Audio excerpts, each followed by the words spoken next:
तो फ्रेंड्स, इतना आप लोग इतनी अच्छी एनर्जी जनरेट करते हैं इस मेडिटेशन के दौरान, और इतना डीप मेडिटेशन लगता है कि कई बार हम भूल जाते हैं कि हमारा ही सेशन है और हमको उठना है। तो बहुत बहुत धन्यवाद फ्रेंड्स, आप लोगों की, आपके अनकंडीशनल प्यार और अनकंडीशनल एनर्जी के बहुत बहुत धन्यवाद। तो आज का हम चैप्टर स्टार्ट करेंगे, your soul's gift. Robert Schwartz ने ये बुक लिखा है और इस चैप्टर का नाम है केयर गिविंग।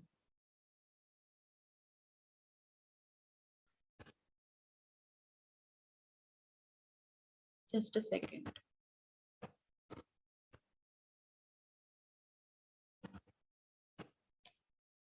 तो फ्रेंड्स, सबसे पहले ये क्वेश्चन जो हमारे मन में आता है या मेरे मन में आया, वो ये है कि हम ऐसे एक्सपीरियंसेस अपने लाइफ में क्यों प्लान करते हैं? क्या इन एक्सपीरियंसेस से भी हमारी सोल इवोल्यूशन होता है या फिर कुछ लर्निंग होती है? और अगर लर्निंग होती है तो हमें इस विक्टिम कॉन्शियसनेस से बाहर कैसे निकलना है? तो मेडिकल साइंस इतनी डेवलप हो गई है अभी कि हम ये सोचते हैं, मैं एक्चुअली चाह रही हूँ कि मैं किसी को भी ना देखूं। अब ठीक है, थैंक यू। तो मेडिकल साइंस हमारी इतनी ज्यादा डेवलप हो गई है कि हमने एक ह्यूमन बीइंग के लाइफ को बहुत बढ़ा दिया है। हमारे डॉक्टर्स ने जो रिसर्च की है, तो उस रिसर्च से हमें लंबी आयु तो मिल गई है, पर उसके साथ हमें बहुत सारे चैलेंजेस भी मिले हैं। और वो चैलेंजेस कुछ डिजीजेस के रूप में हैं, जिसमें से कि एक है एल्जाइमर्स। एल्जाइमर्स, आप सभी को वैसे तो जानकारी होगी कि इस डिजीज में क्या होता है, पर मैं आपको बताती हूँ कि एल्जाइमर्स में सबसे पहले तो आप कंफ्यूज स्टेट में होते हो, आप डिसीजंस नहीं ले पाते और आपका मेमोरी लॉस हो जाता है। मतलब एक पल में जो आपने 1 मिनट पहले बात सुनी होगी वो आप भूल जाते हैं। कई केसेस में जब वो बहुत सीवियर होता है तो आपको अपनी मृत्यु का भी डर होता है, और वो डर अपने प्रियजनों जो आपके साथ रहते हैं आपकी फैमिली में, उनसे भी होता है। तो हम ऐसा क्यों चूज करते हैं? दो आत्माएं एक दूसरे की देखभाल, एक आत्मा दूसरे आत्मा की देखभाल क्यों लेना चाहती है? क्यों भावनात्मक स्तर पे वो देखभाल आत्मा चुनती है? या फिर क्यों ऐसा होता है कि एक आत्मा दूसरी आत्मा से मदद मांगती है? और ये प्री बर्थ प्लानिंग में क्यों डिसाइड किया जाता है? तो अगर हमें इन सब क्वेश्चंस के आंसर्स चाहिए तो हमें बॉब और कैथरीन की लाइफ के बारे में समझना होगा। तो मैं आपको ये जो स्टोरी है वो ये 2 कैरेक्टर्स पे फोकस है, तो आप प्लीज इन दोनों के नाम याद रखिए। बॉब हस्बैंड है और वाइफ का नाम है कैथरीन। तो आज के टाइम पे जब ये सिचुएशन है, तब बॉब जो है वो 70 साल का पुरुष है और कैथरीन, अपनी वाइफ कैथरीन का 14 साल से सेवा कर रहे हैं। और कैथरीन ने एल्जाइमर्स इस बर्थ में चुना है, इस लाइफ टाइम में चुना है, और वो एल्जाइमर्स से सफर कर रही है। ये जब बॉब अपनी लाइफ को देखता है कि वो इतने टाइम तक अपनी पत्नी की सेवा कर रहा है, तो वो आध्यात्मिकता की तरफ प्रेरित होता है और वो समझने लगता है कि शायद मेरा और कैथरीन का एक प्री बर्थ अग्रीमेंट ही है जो हम फुलफिल करने के लिए, इस इनकारनेशन में हम फुलफिल करने के लिए आए हैं। और वो काफी चैलेंजेस से जूझता है इस दौरान। जब से उस अपनी वाइफ को अल्जाइमर से पीड़ित देखता है, उसके बाद से वो काफी चैलेंजेस से जूझता है, बट वो कभी भी उसको छोड़ नहीं पाता। वो बहुत बार उसके मन में आत्महत्या करने की भी बात आती है और इसको छोड़ने की भी बात आती है, पर वो कभी भी ये काम नहीं करता और वो छोड़ नहीं पाता। तो जब वो आध्यात्मिकता की तरफ प्रेरित होता है तो उसका केयर गिविंग के केयर गिविंग के कॉन्सेप्ट के ऊपर उसका विश्वास और भी मजबूत होता जाता है और उसका जिंदगी का अनुभव भी बदल जाता है। तो इनके पुराने, हाँ, मतलब कुछ साल पहले हम जाते हैं जहां पे बॉब और कैथरीन एक साथ पढ़ाई करते थे। वो दोनों शादी करते हैं, लव मैरिज होती है उनकी। और कैथरीन एक टीचर थी जो कि बहुत ही एक्टिव, एनर्जेटिक और कॉन्फिडेंट थी। और बॉब जो है एक कंपनी की मैनेजरियल पोजीशन पे काम करता था और उसको बहुत बाहर ट्रैवल करना पड़ता था अपने काम के, अपने जॉब प्रोफाइल के कारण। कैथरीन और बॉब के 3 बच्चे होते हैं। और क्योंकि बॉब ज्यादातर घर पे नहीं रहता था तो कैथरीन ही अपने बच्चों का हमेशा देखभाल करती थी। उन दोनों की मैरिड लाइफ बहुत ही प्रेम पूर्वक चल रही थी और टाइम बीतता गया और बच्चे बड़े हो गए और वो सारे बच्चे अपने घर से दूर जाके और सेटल हो गए। अप्रैल 1994 की बात है जब बॉब और कैथरीन, बॉब ने रिटायरमेंट ले लिया था अपनी जॉब से और बॉब और कैथरीन एक शादी में जाते हैं कैलिफोर्निया। जब वापस आने की बात होती है तो वो लोग डिनर टेबल पे बैठे होते हैं दोनों। और डिनर टेबल पे बैठे जब रहते हैं तो कैथरीन बोलती है कि मैं अपनी दवाइयां भूल गई हूँ। वो स्कोलियोसिस की दवाइयां लेती थी। स्कोलियोसिस आई थिंक नर्व की कोई बीमारी होती है। तो स्कोलियोसिस की दवाइयां ले रही थी तो वो बॉब को बोलती है कि मैं अपनी दवाइयां भूल गई हूँ, तो क्या तुम लेके आ सकते हो। तो बॉब उसकी दवाई लेने के लिए जाता है। जब वो दवाई लाके देता है तो वो दवाई खाती है और फिर वो ग्रेजुअली एक कॉन्वर्सेशन में दोनों, कैथरीन और बॉब, अपनी नॉर्मल बातें करने लगते हैं। कुछ मिनट बाद बॉब को यह रियलाइज होता है कि ये कि कैथरीन की तरफ से कोई रिस्पॉन्स नहीं आ रहा है, कोई रिएक्शन नहीं आ रहा है। और वो जब देखता है कैथरीन को तो वो एक बुत की तरह बनी हुई होती है। तो वो देखती है कि वो देखता है कि वो बुत की तरह बन गई है। तो उसके बाद क्या होता है कि बॉब बहुत डर जाता है। तो बॉब जब डर जाता है तो वो हॉस्पिटल लेके जाता है कैथरीन को। और वहां पे जब जाता है तो पता चलता है डॉक्टर, जस्ट अ सेकेंड,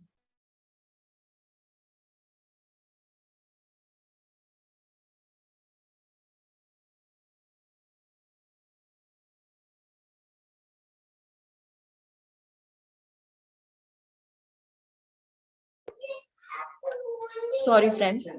तो जब वो हॉस्पिटल लेके जाते हैं कैथरीन को तो पता चलता है कि कैथरीन की बीमारी का कोई कारण नहीं पता चल पाता है वहां पे। तो वो लोग वापस घर आ जाते हैं अपने। और उसके बाद वापस लौटने के बाद कैथरीन में बहुत सारे चेंजेस आते हैं। वो पूरी तरीके से बदल जाती है। वो घर के कामों में कोई रुचि नहीं रखती और सारा काम बॉब को करना पड़ता है। अब कैथरीन एक बच्चे की तरह हो जाती है। वो 18 घंटे सोती है। घर का खाना शायद उसने 15 साल पहले कभी बनाया हुआ था।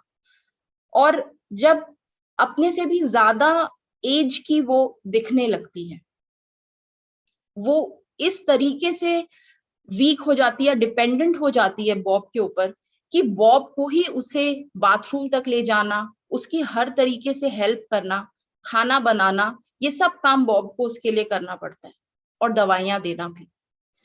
और पर कैथरीन क्योंकि एक पीड़ित है और उसको मेमोरी लॉस भी है, कई बार वो बॉब को पहचानती भी नहीं है और वो बीमार है। तो वो ऐसे बहुत से इंसिडेंसेस होते हैं उन दोनों की लाइफ में जिसके कारण वो बॉब को बहुत परेशान करती है।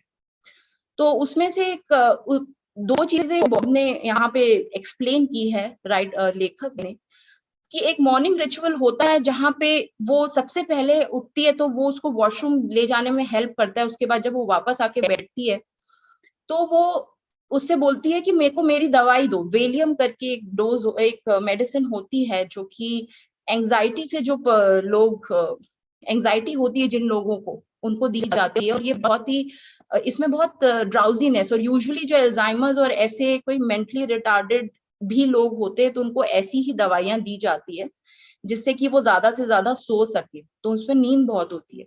तो वो हमेशा बॉब से बोलती है कि तुम मेरी दवाई दो, जबकि बॉब ने उसे दवाई दे दी होती है। उसके बाद वो ब्रेकफास्ट के लिए भी वो 4 तरीके के ब्रेकफास्ट उसको सर्व करता है, और उसमें से उससे पूछता है कि तुम कौन सा ब्रेकफास्ट खाना चाहती हो, उसके बाद भी वो कोई जवाब नहीं देती है। और इवेंचुअली कुछ टाइम बाद वो पूछती है कि तुमको क्या खाना है। तो ऐसे ही एक दिन मध्य रात्रि में वो पुलिस को कॉल कर देती है, और पुलिस जब आती है तो बॉब उससे पुलिस से पूछता है कि आप क्यों यहाँ पे आए हैं। तो वो बोलते हैं कि आपके घर से मुझे कॉल आया था कि आपने एक युवती को अपने स्टोर रूम में छुपा के रखा। तो मतलब ये बहुत एम्बैरेसिंग सिचुएशन होती है बॉब के लिए, पर इवेंचुअली वो उनको समझाता है और वो लोग चले जाते हैं। तो बॉब इन सब चीजों से बहुत फ्रस्ट्रेटेड रहता है और बहुत गुस्से में रहता है और बहुत आक्रोश में रहता है। फिर ग्रेजुअली एक टाइम आता है जब बॉब को एक बुक मिलती है, conversations with God, Neale Donald Walsch की लिखी गई। और नील डोनाल्ड की ही लिखी हुई बाकी 9 बुक्स को भी वो पढ़ता है, और कुछ ब्रायन वाइस और गैरी जुकाव की भी बुक्स को वो पढ़ता है, और वो मेडिटेशन करने लगता है, स्पिरिचुअलिटी की तरफ अट्रैक्ट हो जाता है। जब वो ये बुक्स पढ़ता है और मेडिटेशन करता है, तो उसे एक रियलाइजेशन होता है, वो ये है कि केयर गिविंग जो है उसका जरूर कोई इस बर्थ प्री बर्थ प्लानिंग से उसका लेना देना है। वो इस कॉन्सेप्ट को समझने लगता है। वो समझने लगता है कि ये चैलेंजिंग सिचुएशन मेरी लाइफ में इसीलिए आई है क्योंकि मुझे इससे कुछ लेसन सीखना है। और कैथरीन ऐसे सिचुएशन में इसीलिए है, कैथरीन ने अपने आप को अशक्त किया है, इनकैपेसिटेट किया है, वो इस चीज के लिए राजी हुई है, क्योंकि जिससे कि मैं कुछ सीख सकूं इस लाइफ टाइम में, और हम दोनों एक दूसरे से सीख के और अपनी सोल का इवोल्यूशन करें, आत्मिक उन्नति करें, और ये लेसन्स अपनी लाइफ में कंप्लीट करें। तो जब उसको ये समझ आने लगता है कि कैथरीन ने ये सब कुछ प्रेम पूर्वक किया है, प्री बर्थ प्लानिंग जब हम करते हैं तो हमको नहीं पता होता है कि अर्थ पे जाके जब ये सिचुएशन हमारे सामने होगी तो किस तरीके की फीलिंग से हम जूझेंगे, या किस तरीके की नेगेटिविटी हमारे में आएगी, या हम इसको हैंडल कर पाएंगे कि नहीं कर पाएंगे। तो जब उसे ये समझ आता है कि प्री बर्थ प्लानिंग प्रेम पूर्वक, प्रेम से उसने करी है कैथरीन ने, और कैथरीन ने इतना बड़ा स्टेप लिया है, इतनी बड़ी मतलब एक अशक्त होना, मतलब एक बहुत बड़ा चैलेंज है लाइफ का जो लिया है, वो मेरे लिए लिया है। तो जो भी इसके पहले उसको फ्रस्ट्रेटिंग लगता था या इनटॉलरेबल लगता था, वो अब उसको डिजायरेबल लगने लगता है, और सब कुछ बहुत अच्छा लगने लगता है, और वो हर इंसिडेंट से एक लेसन को लर्न करने के लिए तैयार हो जाता है। तो दोस्तों, हमारे जीवन का हम सब ने कुछ ना कुछ प्लान किया है, हमें पता हो या ना पता हो, पर वो प्लान तभी हमें आगे दिखेगा, एक टाइम आने पे ही वो हमारे सामने अनफोल्ड होगा। और विश्वास ये रखिएगा जरूर कि जो भी प्लान अनफोल्ड होता है हमारे सामने, वो हमारी बेनिफिट के लिए होता है और हमारी आत्मिक उन्नति के लिए होता है। और ये भी बात बिल्कुल सही है कि जन्म हम बार बार लेते हैं, रीइंकार्नेशन हमेशा होता है। और कैथरीन इस रीइंकार्नेशन के पहले डिसफंक्शनल होने का प्लान करती है, और बॉब को अपॉर्चुनिटी देती है कि वो केयर गिवर का रोल बहुत अच्छे से निभा सके, और kindness, compassion, love and tolerance and patience का लेसन लर्न कर सके इस लाइफ टाइम में, जिससे कि बॉब की सोल की इवोल्यूशन भी होगा। अब बॉब क्या करता है, इसके बाद वो जाता है बारबरा से मिलने। बारबरा एक चैनलिंग मीडियम है, वो चैनल करती है मैसेजेस, और एरन एक हाई वर्ड सोल है जो कि बारबरा के थ्रू मैसेजेस देता है। तो रॉबर्ट श्वार्ट्ज के साथ वो बारबरा के पास जाता है, और वहां पे वो समझना चाहता है कि वो प्री बर्थ प्लानिंग, मेरी और कैथरीन की प्री बर्थ प्लानिंग कैसे हुई थी, और वो ये भी समझना चाहता है कि उन दोनों ने एक दूसरे को ही क्यों चूज किया, और ये पर्टिकुलर लेसन उन दोनों ने क्यों चूज किया इस लाइफ टाइम के लिए, और इन लेसन से वो क्या मीनिंग निकाले और इसका क्या पर्पस है उनकी लाइफ का, और जो भी वो स्ट्रगल फील कर रहे हैं, महसूस कर रहे हैं हर दिन अपनी जिंदगी में, उसको ट्रांसफॉर्म कर सके। तो बारबरा क्योंकि चैनलिंग मीडियम है, तो वो अब बॉब से बात करना स्टार्ट करती है। एरन बारबरा के थ्रू मैसेजेस देता है और वो बात करना स्टार्ट करती है, तो उसको पता चलता है कि कोई नेगेटिव एंटिटी पोजेशन कर रही है कैथरीन की बॉडी में। जैसे बोलते हैं कि नेगेटिव एंटिटी निवास कर रही है। तो क्या होता है कि जब हमारी ऑरा वीक हो जाती है किसी बीमारी के कारण, या ज्यादा दवाइयां लेने के कारण, या फिर जो लोग अल्कोहल बहुत लेते हैं उसके कारण आपकी ऑरा वीक हो जाती है। और ऑरा वीक होने के कारण कोई भी नेगेटिव एंटिटी आपकी बॉडी, आपके ऑरा से आके अटैच हो जाती है, और ऐसा कहते हैं कि वो आपकी बॉडी में निवास करने लगती है, पोजेस करने लगती है। ऐसी आत्मा को अट्रैक्ट करने के लिए डर जो होता है वो बहुत ही पावरफुल मैग्नेट होता है। तो हमें कभी भी डरना नहीं चाहिए। बट क्योंकि किसी की, जब लोगों की ऑरा वीक होती है तो उनमें नेगेटिव फियर की एनर्जी आती ही है, इसीलिए ना ही उनसे सहानुभूति रखनी चाहिए और ना ही उनके ऊपर पिटी फील करना चाहिए। तो ये बात बोलता है कि अगर यहाँ पे कोई आत्मा उसकी बॉडी में निवेश कर रही है, पोजेस कर रही है, तो एक जॉन नाम का हीलर है, उससे ये कैथरीन की ये प्रॉब्लम सॉर्ट आउट हो सकती है। अब एरन जो है, जो बारबरा के थ्रू मैसेजेस दे रहा है, वो कैथरीन और बॉब के आकाशिक रिकॉर्ड्स को देखता है। आकाशिक रिकॉर्ड्स आपको पता है, जहां पे हमारी सभी कर्मों का लेखा जोखा होता है, उसको आकाशिक रिकॉर्ड्स कहते हैं। तो डर, और फिर से वो नेगेटिव एंटिटी के बारे में बता रहा है कि जब भी हम कंपैशन भी फील करते हैं ऐसी नेगेटिव एंटिटीज के लिए या नेगेटिव सोल्स के लिए, तो हमको अपने आप को याद दिलाना चाहिए कि ये, अगर हम उसके लिए कंपैशन भी फील करेंगे, क्योंकि वो खुद ही एक सफरिंग बीइंग है, मतलब वो सफर कर रही है क्योंकि वो सोर्स के पास नहीं है, वो यहाँ पे भटक रही है।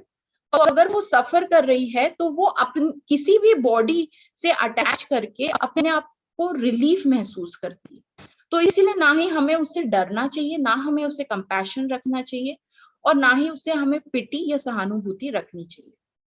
हमें सफरिंग या फिर नेगेटिव एंटिटी वर्ड यूज करना चाहिए उसके लिए। तो जब आकाशिक रिकॉर्ड्स देखता है एरन, तो बताता है कि आप दोनों का ही कोई कर्मा है, और आप दोनों, बॉब और कैथरीन का, और आप दोनों उसको रिजॉल्व करने के लिए आए हैं और कुछ चैलेंजेस को प्लान करके आए हैं। बट वो कहता है कि जरूरी नहीं है कि सारे चैलेंजेस को स्पेसिफिकली मैं एक्सप्लेन कर पाऊं। तो वो कहता है कि कैथरीन आज जिस सिचुएशन में है, जो वो अशक्त हुई है, वो ऐसा भी हो सकता था कि वो एक कार एक्सीडेंट से हो जाए, या फिर कोई जेनेटिक बीमारी उसके बॉडी में आ जाए और उसके कारण वो अशक्त हो जाए। पर वो कहता है कि ये दोनों चीजें इस लाइफ टाइम के लिए रेलेवेंट नहीं है। तो वो ढूंढने लगते हैं कि शायद कोई और कारण है जिसके कारण कैथरीन ने क्यों अशक्त होना चुना है, और किस तरीके से अशक्त होना चुना है, ये उनको अभी तक क्लियर नहीं होता है। तो एरन बताता है बॉब को कि देखिए, जब भी हम यहाँ पृथ्वी पे जन्म लेते हैं तो वो हम अपने कंफर्ट या कन्वीनियंस के लिए नहीं लेते हैं। प्राइमरी रीजन किसी भी इनकारनेशन का या बर्थ का होता है कि हम अपने कर्मा को रिलीज कर सकें, बैलेंस कर सकें, और नए अच्छे पैटर्न्स को डेवलप कर सके अपनी पर्सनालिटी में। जब हम पिछले जन्म के कर्मा को बराबर करने के लिए कुछ करते हैं, तब हम कर्मा बैलेंसिंग करते हैं।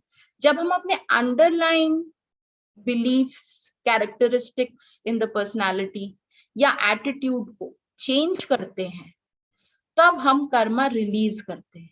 जब तक हम अपने कैरेक्टरिस्टिक्स को, अपनी क्वालिटीज को, अपनी पर्सनालिटी को चेंज नहीं करते, जिसके कारण कि हम बार बार जन्म ले रहे हैं, तब तक वो कर्मा रिलीज नहीं होता, क्योंकि हम बार बार उन कैरेक्टरिस्टिक्स या बिलीफ पैटर्न या एटीट्यूड के कारण हम बार बार उसी तरीके का कर्म रिपीट करते हैं और हम मुक्त नहीं हो पाते उस कर्म से।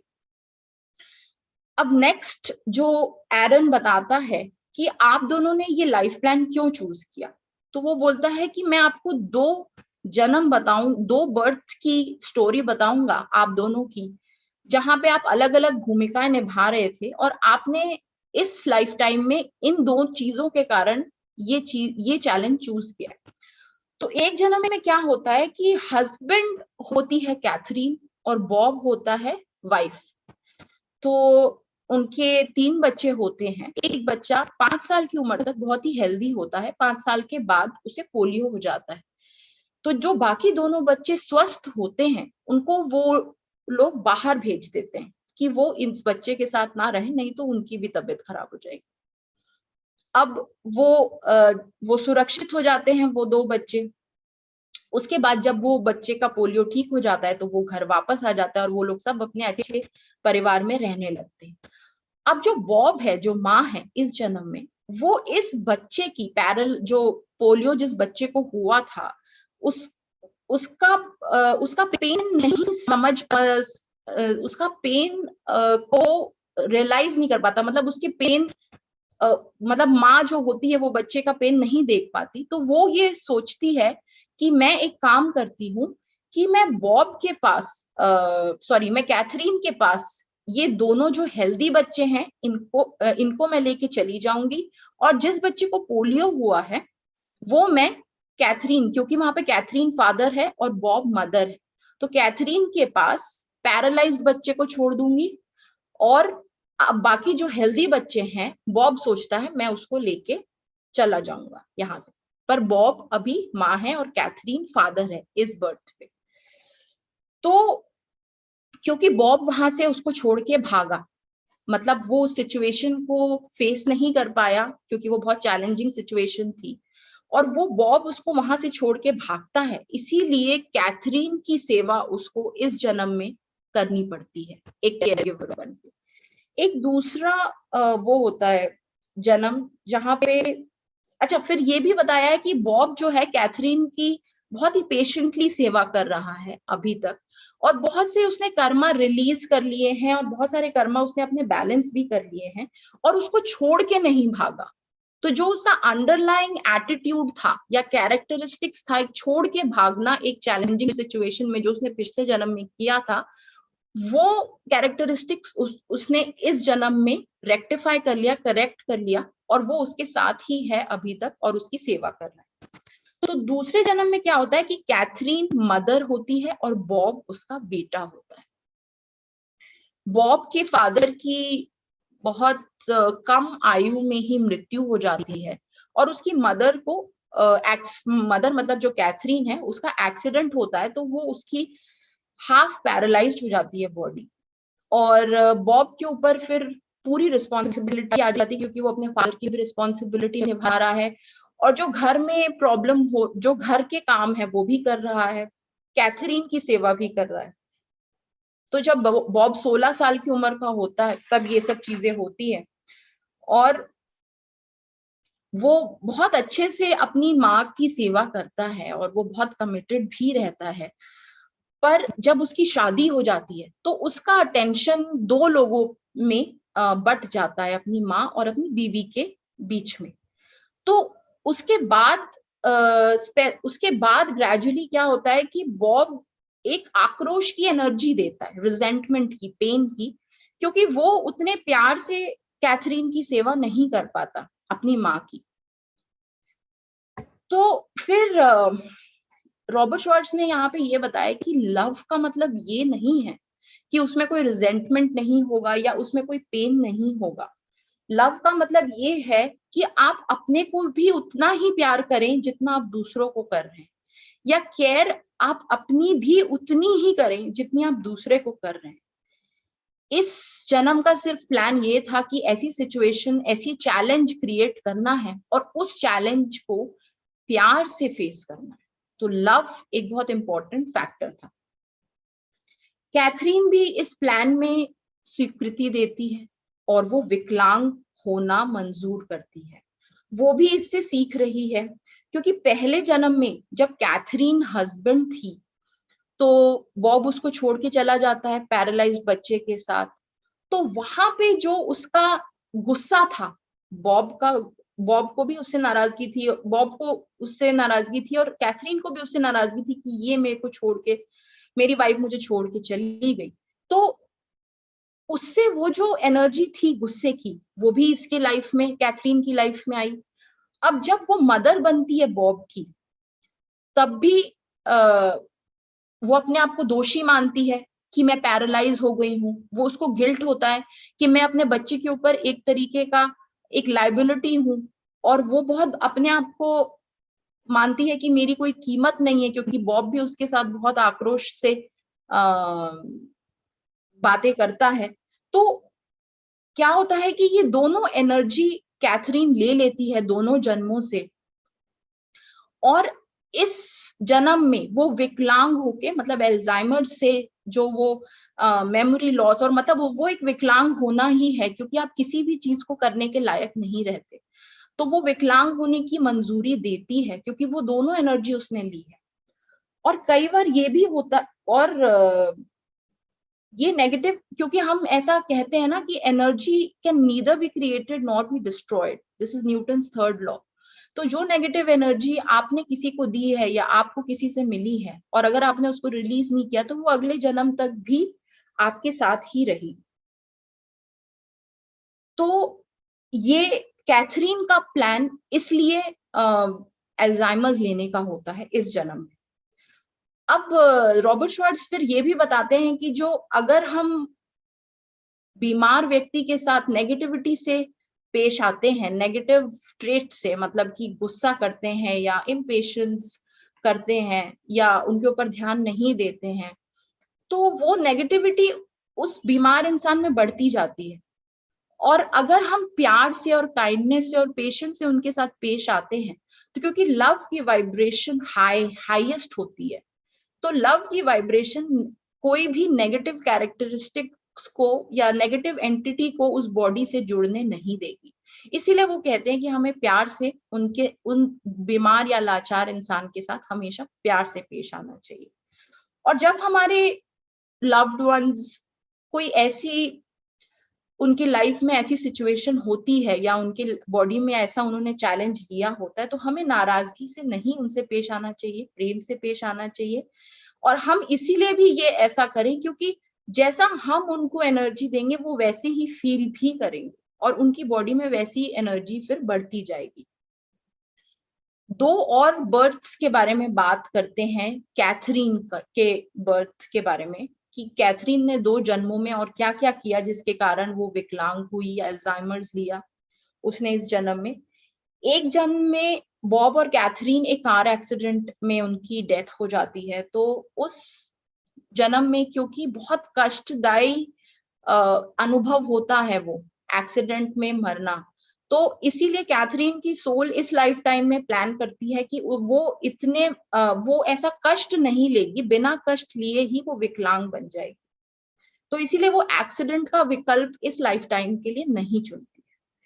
और एक जन्म में बॉब और कैथरीन जब साथ में नहीं रहते, तो कैथरीन का हस्बैंड कोई और होता है और उसको स्ट्रोक हो जाता है, हार्ट स्ट्रोक, और उसके कारण वो पैरालाइज्ड हो जाता है। तो कैथरीन को उसकी सेवा करनी पड़ती है। वो अपने मन और धन तन से सबसे सेवा करती है, पर इवेंचुअली क्या होता है, जब बहुत टाइम तक वो सेवा करती रहती है और उसको सारे काम भी करने पड़ते हैं अपने हस्बैंड के भी, और वो चलने में उनको बहुत कठिनाई होती है उसके हस्बैंड को, तो वो बहुत, मतलब वो एक मजबूरी में बदल जाती है। वो सेवा वो प्यार से नहीं कर पाती और वो मजबूरी में बदल जाती है। इसीलिए इस जन्म में वो खुद विकलांग होके और अपने उस जन्म के पति के लिए भी और अपने लिए भी करुणा का पाठ सीखना चाहती है। तो उसके बाद एक क्वेश्चन पूछता है बॉब कि क्योंकि कोई भी बीमारी, इस तरीके की भयानक बीमारी लेके या पैरालाइज होके सोल अपनी इवोल्यूशन या प्रोग्रेशन कर सकती है, या फिर सोल एक केयर गिवर का रोल प्ले करके इतने इंटेंस और इमोशनल बैगेज को लेके क्या कोई सोल अपना इवोल्यूशन कर सकती है? तो एरन उसको बताता है कि जब आप किसी व्यक्ति को देखते हैं जो इतनी बड़ी बीमारी से जूझ रहा है, तो आप उसको अयोग्य मानते हैं, आप उसे अक्षम मानते हैं, आप उसे अशक्त मानते हैं और आप उसकी उपेक्षा भी करते हैं। और जब आप उसकी उपेक्षा करते हैं, तो वो जो डर है, उसी का अनुभव करने के लिए आपकी आत्मा उस लाचारी को चुन सकती है, ताकि आप दूसरे के महत्व को पहचान सके।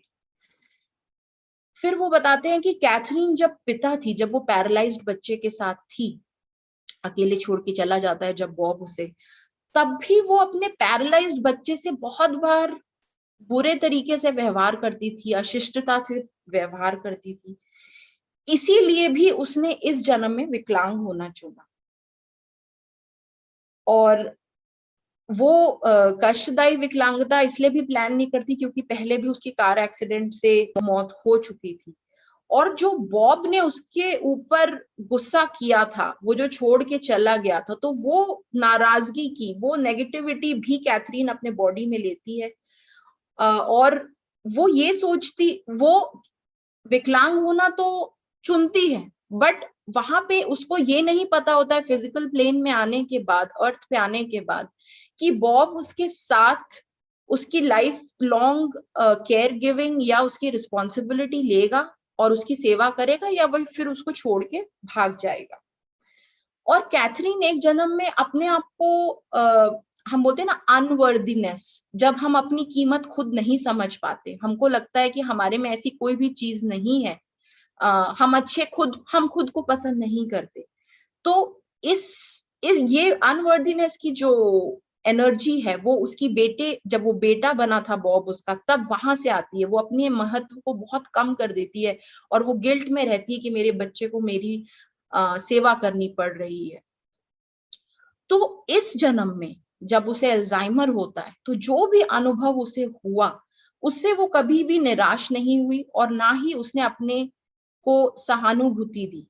इसीलिए उसने इस जन्म में आत्मिक उन्नति की। अब क्वेश्चन ये पूछता है बॉब कि ऐसा क्यों हुआ कि मेरे रिटायरमेंट के बाद ही उसको एल्जाइमर्स हुआ, कैथरीन को एल्जाइमर्स हुआ, ऐसा क्यों हुआ? बॉब ये क्वेश्चन पूछता है एरन से। तो एरन बोलता है कि वो इसीलिए हुआ क्योंकि बॉब अपने कामों में, तुम ये नहीं चाहते थे कि तुम्हारे जब जो तुम्हारा प्रोफेशन चल रहा था, जो तुम्हारा करियर जैसे चल रहा था और जैसे तुम अपनी फैमिली का पूरा ध्यान रख रहे थे, तो वहां पे कोई रुकावट ना आए। इसीलिए जब तुम्हारा रिटायरमेंट हो जाता है और जब तुम फ्री हो जाते हो, तब तुमने ये प्लान किया था कि कैथरीन को अल्जाइमर्स होगा। और क्योंकि बच्चों का कोई भी इन्वॉल्वमेंट, वो जो 3 बच्चे उनके थे, उनका कोई इन्वॉल्वमेंट नहीं होता हस्बैंड वाइफ के कार्मिक, क्योंकि ये हस्बैंड और वाइफ, बॉब और कैथरीन का कार्मिक अकाउंट है, कार्मिक लेसन है या चैलेंज है, और बच्चों का कोई रोल नहीं है। इसीलिए ये रिटायरमेंट के बाद, क्योंकि उस टाइम तक बच्चे उनको छोड़ के और बाहर जाके वो सेटल हो जाते हैं उस टाइम तक। और अगर वो रिटायरमेंट के पहले ऐसा कुछ होता, कैथरीन को अल्जाइमर्स हो जाता, तो ये भी चांसेस थे कि जब एक हस्बैंड और वाइफ की लाइफ में ऐसी सिचुएशन होती है और वो यंग होते हैं, तो वो उसको छोड़ देता और वो दूसरी शादी भी कर सकता था, उसका ये भी ऑप्शन खुला था। तो वो इसीलिए रिटायरमेंट के बाद हुआ, जिससे कि ऐसा मौका आया कि वो उसको छोड़ ना सके और उसकी पूरी अपनी केयर गिविंग की रिस्पॉन्सिबिलिटी को लाइफ लॉन्ग निभा सके। तो जब कोई केयर गिवर को गुस्सा और नाराजगी होती है दूसरे के प्रति, अपने प्रति, तो पहले समझना आपको जरूरी है कि या आप अपने प्रति गुस्सा कर रहे हैं, या आप नाराज हैं, या दूसरे के प्रति। तो ये कोई आश्चर्यजनक बात नहीं है कि आपको गुस्सा आ रहा है। जीवन हमेशा सिखाता है हमें। और क्या हमें उस बीमार इंसान को दोष देना चाहिए कि वो बीमार क्यों पड़ा? और ऐसा सोचकर क्या हम ये नहीं सोच सकते कि हम कुछ सीखना चाहते हैं, इसीलिए हमारे साथ वो बीमार इंसान है, और हमारी रिस्पॉन्सिबिलिटी अगर उसकी देखभाल करनी है, तो इसमें भी कोई लर्निंग छुपी हुई है। अब एक और चीज यहाँ पे डिस्कस होती है, जो ये है कि एल्जाइमर अभी इतना कॉमन क्यों है आज के टाइम पे। तो एल्जाइमर इसीलिए कॉमन है क्योंकि हम, जैसे मैंने बताया कि मेडिकल साइंस इतना डेवलप हो गया, तो याददाश्त की कमी और निर्णय लेने की अक्षमता दोनों ही जब हम बहुत एज पे पहुंच जाते हैं, 60 साल 70 साल, तब हमें ये सब चीजें होती हैं। और जब कोई भी सोल इनकारनेशन का डिसीजन लेती है, जन्म लेने का डिसीजन लेती है, तो हम सभी को पता है कि हमारे पास फ्री विल होता है। तो केयर गिवर जो होता है, जो दूसरे बीमार आदमी की देखभाल कर रहा है, उसके पास भी फ्री विल है। तो जिसने, मान लीजिए 2 सोल्स ने कॉन्ट्रैक्ट किया कि मेरे को अल्जाइमर्स होगा और तुम केयर गिविंग का काम करोगे या रिस्पॉन्सिबिलिटी निभाओगे, तो अगर मान लो केयर गिवर ने बीच में ही बोल दिया, यहाँ अर्थ प्लेन में आने के बाद उनके, आप एस्ट्रल ट्रैवल करके और वहां पे अग्रीमेंट को ऑल्टर कर देते हैं, अपने सोल अग्रीमेंट को, और बोलते हैं कि नहीं मैं नहीं कर सकता, या मैं इस इतने बड़े चैलेंज को इस लाइफ टाइम में नहीं लूंगा। तो ये भी होता है कि जिसको अल्जाइमर होने वाला है, जो कि आपने ऑलरेडी पहले प्लान किया था, क्योंकि अल्जाइमर एकदम से नहीं होता, एक ग्रेजुअल प्रोसेस है, तो इसीलिए धीरे धीरे करके अल्जाइमर्स डेवलप होता है किसी बॉडी में। तो ये भी हो सकता है कि जो अल्जाइमर जिसने चूज किया है कि मैं प्लान करती हूँ कि मुझे होगा, वो या तो उसको कैंसिल कर देता है कि मैं इस डिजीज को इस लाइफ टाइम में नहीं लूंगी, या फिर ये भी हो सकता है कि वो इतनी सिवियरिटी से नहीं होगा, इतना हाई लेवल पे नहीं होगा, क्योंकि केयर गिवर ने अपना कॉन्ट्रैक्ट वापस ले लिया है। केयर गिवर ने अपनी रिस्पॉन्सिबिलिटी बोली कि मैं इस लाइफ टाइम में केयर गिविंग नहीं करूंगा। तो ये एक तरीके का सेफ टेस्टिंग ग्राउंड भी होता है सोल्स के लिए। तो जब वो प्री बर्थ प्लानिंग करती हैं, तो इस तरीके के भी ऑल्टरेशन होते हैं हमारे प्री बर्थ प्लान में। तो जब हम किसी की सेवा करते हैं, तो हमें मन में सिर्फ और सिर्फ यही सोचना चाहिए कि वो भी एक सुंदर आत्मा है, और उनके साथ हम जितना भी स्किलफुली और टैक्टफुली और प्रिडिक्टेबल वे में उनके साथ बिहेव करेंगे, क्योंकि आप सोचिए अगर किसी भी, हम आज बैठे बैठे ऐसे किसी इंसान की मेमोरी लॉस हो जाए, या उसको वो कंफ्यूज स्टेट में हमेशा 24 घंटे रहे, तो वो कितनी बड़ी बात है। तो अगर हम उनके साथ स्किलफुली बात करें, उनके साथ टैक्टफुली बात करें, और जैसे हम प्यार और कंपैशन की एनर्जी उनको दें, तो क्या पता कि उनकी जो ये बीमारी है जिसका कोई क्योर नहीं है, वो बीमारी उस लव और कंपैशन की और पेशेंस की एनर्जी से ठीक हो जाए। और अगर मान लीजिए कि उनका रिएक्शन बहुत स्ट्रांग होता है, और आप जितना भी लव और कंपैशन दे रहे हैं उसके कारण भी उनका रिएक्शन बहुत एब्सर्ड है या स्ट्रांग है या बर्दाश्त करने लायक नहीं है, तो हमने अपने 4 अग्रीमेंट्स ऑफ लाइफ में 4 अग्रीमेंट्स में ये पढ़ा है कि डोंट टेक थिंग्स पर्सनली। तो आपको उस इंसिडेंट्स को या उस इंसान को माफ करके और पर्सनली ये चीज को नहीं लेना है।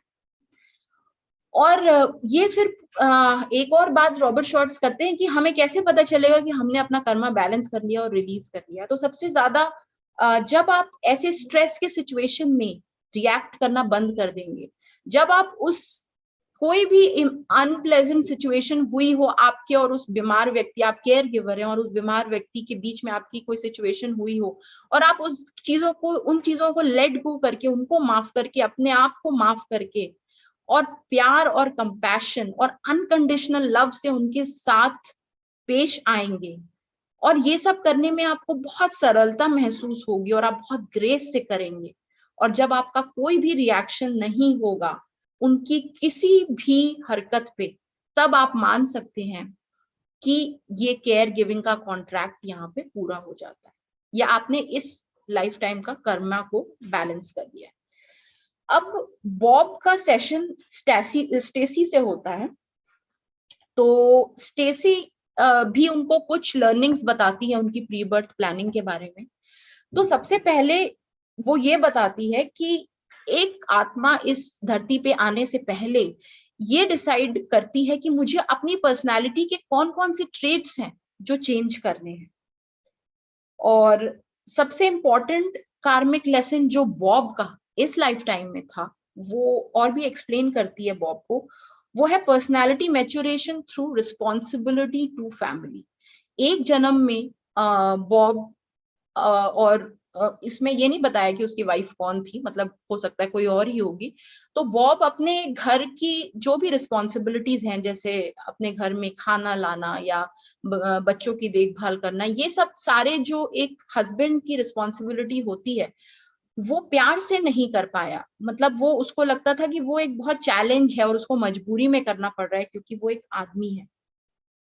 तो स्पेशली बॉब इसमें इस लाइफ टाइम में कंपैशन को मास्टर करना चाहता था। वो चाहता था कि उसमें कंपैशन आ जाए।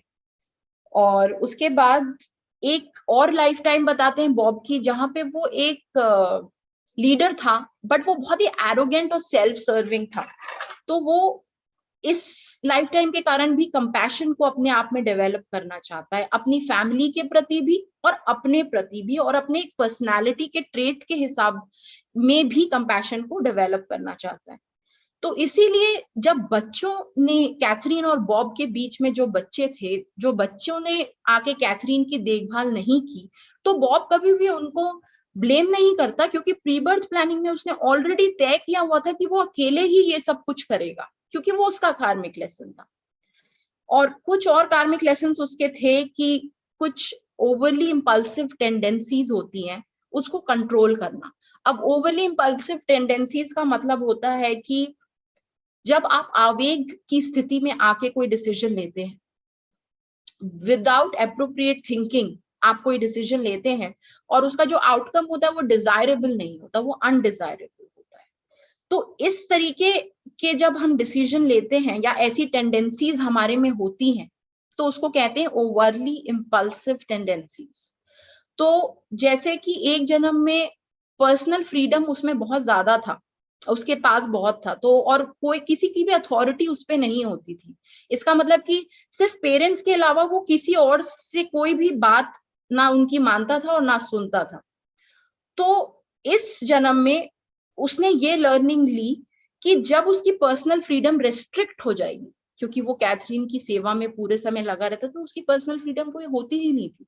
तो जब उसकी पर्सनल फ्रीडम में रेस्ट्रिक्शन आ जाएगा या लिमिटेशन आ जाएगा, तो वो उससे, और वो लोगों की बात उसने जो पहले नहीं सुनी, अब इस जन्म में उसको वो मास्टर करना था, और वो उसकी लर्निंग थी। एक और इम्पोर्टेंट कार्मिक लेसन था इमोशनली इंडिपेंडेंस का। ये आई थिंक हम सब, बहुत लोगों में ये लेसन होता है कि हम ये सोचते हैं कि हमारी खुशी के स्रोत कोई और है। मतलब हम अपने आप से खुशी नहीं ले पाते, या हमें वो खुशी अपने आप में नहीं दिखती। हमें लगता है कि हम खुश तब होंगे जब वो हमारे लिए ऐसा करेगा, जब वो हमसे ऐसा बोलेगा, जबकि आप खुद ही अपनी खुशी के एकमात्र स्रोत हैं। तो ये जब लोग नहीं समझ पाते और बहुत ज्यादा दूसरों पर डिपेंडेंट होते हैं, तब उसे इमोशनल डिपेंडेंस कहते हैं। तो इमोशनल इंडिपेंडेंस के लेसन बहुत लोगों को लेना होता है, जो कि बॉब को भी लेना था। और एक और बर्थ था जहां पे वो एक लीडर था, और वो लोगों को मारता भी था, मैनिपुलेट भी करता था, और काइंड भी नहीं था। तो उसमें ये सब करके उसने अपने जो भी गोल थे उस लाइफ टाइम के, वो अचीव किए थे। तो इसीलिए ये सारे जो रीजंस हैं, इसके कारण वो एक अच्छा लीडर बन के एक काइंडनेस, कंपैशन और लव के साथ अपनी जिंदगी को बिताना चाहता था। और बॉब के साथ कैथरीन का स्पिरिचुअल की आत्मा की उन्नति कैसे हुई, क्योंकि जब बॉब के साथ कैथरीन आई तो वो भी स्पिरिचुअली इवॉल्व होने लगी, और उसने अपने आप से रिलेशन अपना अच्छा बनाया, एनरिच किया उसको, और उसने अपने बच्चों का बहुत देखभाल की और बहुत कंपैशन शो किया उनके साथ, और बहुत अच्छे से रिस्पॉन्सिबिलिटी निभाई फैमिली की, और उसने बहुत ही अच्छा काम किया। तो वो स्टेसी उसको बताती है कि आप दोनों ने अपनी आत्मा की हीलिंग करी है, और आप दोनों ने अपने कर्मों का संतुलन भी किया है। और बच्चे अगेन इस कार्मिक अकाउंट या लेसन में नहीं थे, इसीलिए वो बच्चे इसीलिए ऐसा होता है कि प्री बर्थ प्लानिंग में, क्योंकि इनका कोई इन्वॉल्वमेंट नहीं था, इनका कोई रोल नहीं था, तो वो बच्चे डिसाइड इसीलिए करते हैं इन पेरेंट्स के बच्चे होना, क्योंकि उनके पिछले कुछ बहुत पुराने और बर्थ होते हैं जहां पे इन लोगों से उनका कोई अटैचमेंट होता है, तो वो भी राजी खुशी इनके साथ रहना प्री बर्थ प्लानिंग में चाहते हैं कि इनके साथ रहें, क्योंकि वो उनसे भी अटैच्ड होते हैं। कुछ सोल्स होती हैं जो आपसे, आप क्योंकि आप बहुत जन्मों में उनके साथ रहे, तो वो सिर्फ आउट ऑफ विल की ठीक है अपनी खुशी के लिए, कि मैं सिर्फ आपकी कंपनी इंजॉय करने के लिए आपके साथ इस लाइफ टाइम में आऊंगा, तो इसलिए भी करते हैं। और ऐसे बहुत से लोग हैं, इसलिए मैं हंस रही हूँ अभी। तो प्री बर्थ प्लानिंग के बारे में बताया कि प्री बर्थ प्लानिंग का जो प्रोसेस है, वो जब ये प्रोसेस होता है और जब हम अपनी पर्सनालिटी को एक तरीके से बुनते हैं, अपनी पर्सनालिटी के ट्रेट्स को बनाते हैं, और जब आप प्लान बनाते हैं और आप उस समय इतने ज्यादा एक्साइटेड होते हैं कि आप अर्थ पे जाने वाले हैं और आप अपने आप को कैसे आप दिखने वाले हैं और ये सब चीजें प्लान करते हैं, और आपको बहुत ईगरनेस होती है कि आप जाके अर्थ पे कैसे दिखेंगे फिजिकल फॉर्म में और आप कितनी जल्दी चले जाए, तो इसमें बहुत खुशी होती है और इसमें ये जॉयस कोलैबोरेशन होता है, क्योंकि बहुत लोग उसमें, पूरी आपकी सोल फैमिली इन्वॉल्व होती है। तो ये बहुत ही भव्य प्रक्रिया है और बहुत ही मजेदार है सोल वर्ल्ड के लिए, और आप इसको बहुत ज्यादा एंजॉय करते हैं। इसीलिए अपनी लाइफ को आपको बहुत अच्छे से समझ के और किसी भी चीज को बिना इग्नोर करते हुए हर चीज से एक लर्निंग जरूर लेनी चाहिए। केयर गिवर्स को ये समझना चाहिए कि हम कुछ सीखने के लिए ही जन्म लेते हैं, और खुद को अगर आप बीमार व्यक्ति की जगह पे रख के सोचें और ये सोचे कि अगर मैं उसकी जगह होता तो क्या होता, तो आपका डर और अहंकार सब कुछ खत्म हो जाएगा और आप हृदय से सोचने लगेंगे। इससे करुणा और अनकंडीशनल लव भी होगा, और इस करुणा और अनकंडीशनल लव से हम वननेस को भी पहचान सकेंगे कि हम सब एक हैं, हम सब उस सोर्स से आए हुए हैं। और केयर गिवर जो होता है उनको अपने प्रति भी दयालुता, काइंडनेस, धैर्य और करुणा को अभिव्यक्त करना चाहिए, क्योंकि वो फीलिंग्स, जैसे ही आप अपने लिए जो फीलिंग्स सोचते हैं या अपने हार्ट में रखते हैं, वही वो उस बीमार इंसान के पास भी जाती है, क्योंकि आप पूरे समय उस बीमार इंसान के साथ रहते हैं। और जो बीमार है उन्हें ये सोचना चाहिए कि कुछ लोग, जो लोग उनकी सेवा कर रहे हैं, वो भी एक बहुत बड़ा चैलेंज लेके आए हैं इस लाइफ टाइम में, और वो आत्माएं अपनी उन्नति कर रही हैं इनकी सेवा करके। और अपने आप को निशक्त बनाने का एक बीमार आदमी का खुद का प्लान होता है, वो खुद राजी खुशी इस चीज को चूज करता है। तो इसके लिए आपको दूसरे को ब्लेम नहीं करना चाहिए और अपने प्रति भी ग्लानि नहीं रखनी चाहिए। तो केयर गिवर के लिए आप कंपैशन और लव की फीलिंग रखें, और स्वयं के लिए और केयर गिवर को उसके व्यवहार के लिए माफ कर दीजिए। अगर आपको लगता है कि कभी केयर गिवर ने आपके साथ पेशेंटली बिहेव नहीं किया हो, वो भी कई बार थक जाता होगा और इम्पेशेंटली बिहेव करता होगा, तो उसके लिए भी उनको माफ कर दीजिए। जो भी अनुभव आप प्राप्त कर रहे हैं उसको सहृदय प्राप्त करिए, और पाठ सीखने के लिए केयर गिविंग जैसा महान और शानदार अवसर का कोई दूसरा विकल्प नहीं है। अपने आप को माफ करना, दूसरे को माफ करना, जब किसी बीमार व्यक्ति की केयर की जाती है तो उसके लास्ट लाइफ टाइम में कहीं ना कहीं अनवर्दीनेस की फीलिंग भी होती है कि मेरा कोई महत्व नहीं है। इसीलिए जब कोई उसकी केयर करता है तो उसको लगता है कि हाँ, मेरी बहुत इंपॉर्टेंस है और कोई मेरा कितना देखभाल कर रहा है। तो वो एक अनवर्दीनेस की एनर्जी जो है वो वर्दीनेस में कन्वर्ट हो जाती है। हम अपने आप के महत्व को पहचानने लगते हैं, और जब हम अपनी इनफाइनाइट वैल्यू, हमारी वैल्यू के कोई टर्म्स नहीं है, हम इनफाइनाइट वैल्यू है, हमारी महत्व है हमारे जिंदगी में, तो जब हम इसको फील करने लगते हैं तो कई बार केयर गिविंग का लेसन खत्म हो जाता है। और जैसे जैसे हम जो भी जब हम वी ऑल आर डिवाइन, तो जब वो जो डिविनिटी के टाइम पे, मतलब जब हम सोल वर्ल्ड में रहते हैं, जो वहां पे हमारे ट्रेट्स होते हैं और हम उसको यहाँ पे आके एक्सप्रेस करते हैं, जब हम लेसन सीख के उसको एक्सप्रेस कर पाते हैं, तो उतना ही हम अपने व्हील ऑफ एमनीजिया से दूर जाते हैं। मतलब हम वो सारी चीजों को हमको याद आने लगती है जो हम भूल गए थे जन्म लेने के बाद।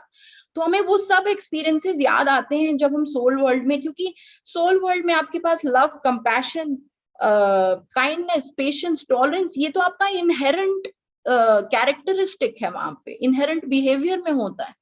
बट जब हम यहाँ आते हैं तो हम भूल जाते हैं। तो जैसे जैसे हम उन डिवाइन ट्रेट्स को यहाँ पे पोर्ट्रे करते हैं अपनी लाइफ में चैलेंजेस के थ्रू, हम उस एमनीशिया को, उस भुलावे को खत्म करते जाते हैं और हमें सब कुछ याद आता जाता है। जैसे कि एक पियानो में म्यूजिक तो एम्बेडेड है, बट जब तक उसका उसमें ह्यूमन टच नहीं होता, जब तक कोई उसको बजाता नहीं है, तब तक हमें कोई गाना सुनाई नहीं देता। केयर गिविंग में बहुत बार एक बहुत इंपॉर्टेंट चीज होती है, वो है जजमेंट। बॉब ने जज किया कैथरीन को कि उसका ऐसा बिहेवियर हो गया, और वो उससे फ्रस्ट्रेट हो जाता था, नाराज हो जाता था। जो बाहर के लोग थे वो बच्चों को जज करते थे कि अपनी मदर की ऐसी हालत देखने के बाद भी बच्चे क्यों नहीं इन्वॉल्व हो रहे हैं कैथरीन के साथ, और क्यों नहीं उसकी देखभाल कर रहे हैं। और जो कैथरीन खुद लाचार थी और बीमार थी, वो बॉब को जज करती थी कि ये मेरे साथ पेशेंटली क्यों नहीं बिहेव करता। और उसको ये भी लगता था कि मैं बहुत नीडी हूं और बहुत डिमांडिंग हूं, क्योंकि पूरे समय मुझे किसी की देखभाल की जरूरत पड़ रही है। तो लेखक ये बताते हैं, रॉबर्ट शॉर्ट्ज ये बताते हैं कि आपको इस जजमेंट को खत्म करना बहुत जरूरी है। जब तक हम अपने आप को जज करते हैं, तब तक हम दूसरे को जज करते हैं। जब आप अपने को जज करते हैं और जब आप उसको विटनेस कर लेते हैं, तो ही आप उसको रिलीज कर सकते हैं, और तभी आप दूसरों को जज करना बंद कर सकते हैं। तो जब तक आप अवेयर नहीं होंगे, माइंडफुल नहीं होंगे, तब तक आपको अपने जजमेंट समझ नहीं आएंगे। तो सेल्फ अवेयरनेस के बाद और सेल्फ फॉरगिवनेस करना जरूरी है। आपको माफ करना है अपने आप को, और उसके बाद आप सेल्फ लव को जन्म दे सकते हैं। और केयर गिविंग के चैप्टर में सबसे इंपॉर्टेंट मतलब this is the primary attraction, कि जजमेंट को आपको भी अपनी लाइफ से खत्म करना है। तो ये भी उन दोनों के लिए एक चैप्टर था। और जब हम अपने आप को बहुत वीक महसूस करते हैं, या लोगों के कहने से हमको फील होने लगता है कि हम बहुत वीक हैं, हमारे से बहुत लोग सहानुभूति करते हैं, और हमको लगता है कि हम पावरलेस है, हमें कोई शक्ति नहीं, तो ये भी एक तरीके का जजमेंट है। तो नेक्स्ट लाइफ टाइम में आप ऐसा प्लान करेंगे जहां पे आपके कंट्रोल से बाहर होगी सिचुएशन, और उस सिचुएशन में आने के बाद भी आप अपने को पावरफुल बीइंग एस्टैब्लिश कर पाएंगे। तो ऐसा कोई भी कभी भी ना सोचे। और लास्ट में मैं सिर्फ यही बोलना चाहूंगी कि एक अपने प्रियजन या लव्ड वन को इस सिचुएशन में देखना बहुत ही दुख का कारण हो सकता है। पर पर रॉबर्ट शॉर्ट्ज बताते हैं कि जब तक आप अपने हृदय की उन दीवारों को नहीं तोड़ेंगे जिससे कि compassion, kindness, love, patience, tolerance आता है, और वो कई बार बहुत मुश्किल होता है तोड़ना, तो जब तक उन दीवारों को आप नहीं तोड़ेंगे, आप केयर गिविंग के रोल को अच्छे से नहीं निभा सकते। और उन दीवारों की टूटने के बाद आपका प्यार, जैसे कि बॉब का प्यार कैथरीन के लिए इतनी फ्रीली मूव करने लगा कि उनको सब कुछ समझ आ गया कि ये एक बड़े प्लान के तहत हम सब कर रहे थे, और फिर लाइफ उनकी बहुत ही इजी हो गई और बहुत ही प्यार से भरी हो गई। तो थैंक यू फ्रेंड्स, मैं यहीं पे खत्म करती हूँ। और थैंक यू माही जी, बहुत बहुत प्यारा बोला, बहुत प्यारा बोला, बहुत अच्छे से बोला। मैं बिल्कुल ध्यान से सुन रही थी, बिल्कुल जस्टिस किया इस चैप्टर के साथ। और मैं सोचती हूँ जिसने भी ध्यान से सुना होगा इस सब्जेक्ट को अच्छे से अपने सबकॉन्शियस माइंड में डाल दिए होंगे कि हर चीज प्री प्लान्ड है। और जिस तरीके से उन्होंने कहा कि चाहे आप बीमार रहें, चाहे आप देखभाल करने वाले रहें, आपको न जजमेंट करना है बल्कि कंपैशन, लव के साथ इस सोल प्लान को समझना है। जो इस चैप्टर का सबसे खूबसूरत वाक्य है कि ये आपके लिए बेस्ट अपॉर्चुनिटी है, तो उस अपॉर्चुनिटी को मत खोइएगा। कोई बीमार पड़ा है आपके घर में तो कोई कारण है, कुछ आपके कर्मा का बैलेंस है, और कर्मा के बैलेंस के थ्रू ही तो हम लर्न करते हैं, चाहे वो कंपैशन हो, चाहे लव हो, चाहे रिस्पॉन्सिबिलिटी हो, बहुत सारे लेसन है जो हम सीख सकते हैं।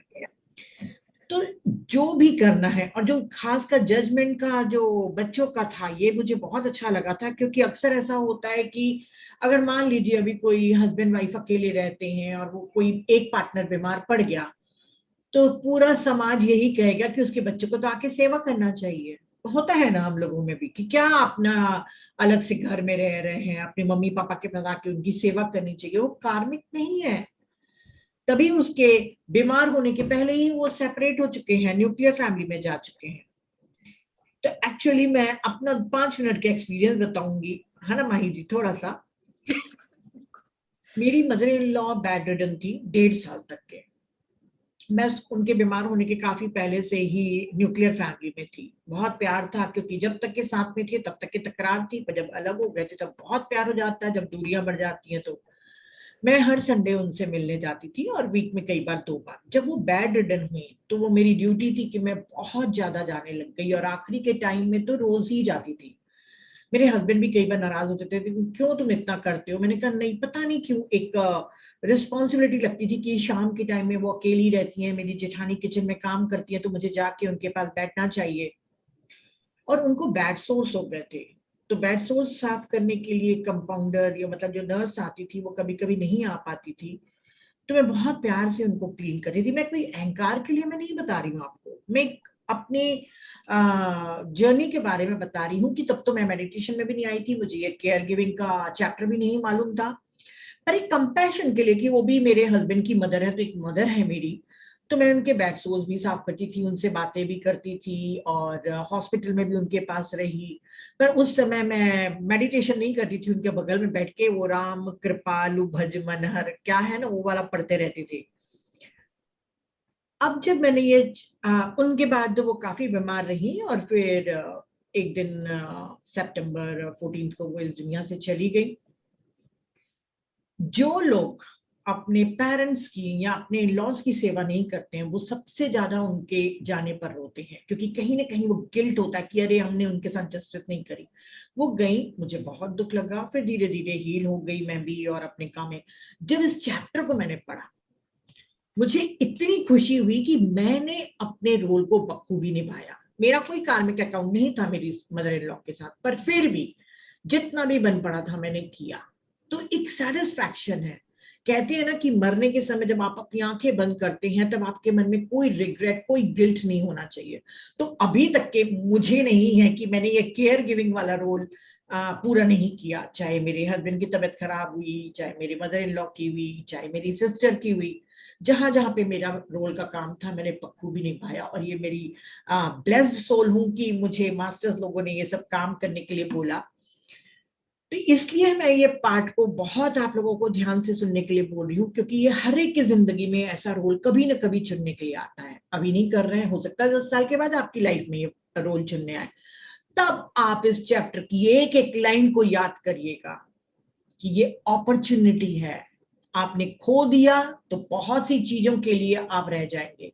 किसी को आपने निग्लेक्ट किया या किसी के लिए नेगेटिव एनर्जी दी, उस जगह पर आप बिस्तर में लेटे होंगे। हर कदम, हर कर्म हमको बहुत सोच समझ के करना है। ये सोल गिफ्ट समझाने का यही अर्थ है कि आप अपनी लाइफ को समझिए, अपने सोल प्लान को समझिए। बहुत सुंदर माही ने बताया, और मुझे नहीं लगता कि और ज्यादा कुछ बोलना पड़ेगा। मैं अपना क्या थोड़ा सा वो तड़का लगाना जरूरी रहता है ना, तो मैं तड़का लगा दिया बस। Thank you Mahi ji.